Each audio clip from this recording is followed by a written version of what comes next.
গাজীপুরে বাবার কবরের পাশে চিরনিদ্রায় শায়িত হলেন শিক্ষার্থী আবুল কাশেম। দুদফা জানাজায় অংশ নেয় বৈষম্য বিরোধী শিক্ষার্থী সহ নানা শ্রেণী পেশার মানুষ।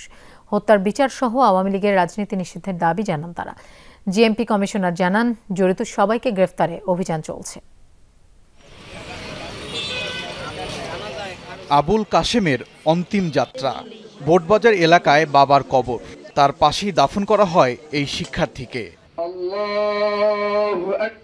গাজীপুরের রাজবাড়ী মাঠে অনুষ্ঠিত হয় প্রথম দফা জানাজা।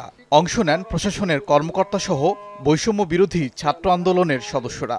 তারা জানান, সব ধরনের চেষ্টার পরও বাঁচানো যায়নি কাশেমকে। মসজিদের সামনে নিয়ে বেদম মারা হয়েছে এবং তাকে তখনই মৃত্যুর পথযাত্রী হিসেবে করা হয়েছিল। ছাত্র জনতা, আমরা বিভিন্ন রাজনৈতিক সংগঠনের নেতৃবৃন্দ আজকে আমরা এই ঐতিহাসিক রাজবাড়ী মাঠে একত্রিত হয়েছি। এরপর মরদেহ নেওয়া হয় বোটবাজারের দক্ষিণ কলমেশ্বর এলাকায়। অনুষ্ঠিত হয় দ্বিতীয় দফা জানাজা। সেখানেও অংশ নেন নানা শ্রেণী পেশার মানুষ। তারা হত্যার বিচার সহ আওয়ামী লীগের রাজনীতি নিষিদ্ধের দাবি জানান।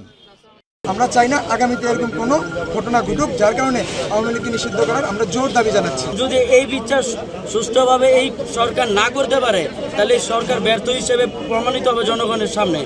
জিএমপি কমিশনার জানান, কাশেম হত্যায় জড়িত কেউই ছাড় পাবে না। গ্রেফতারে অভিযান অব্যাহত আছে।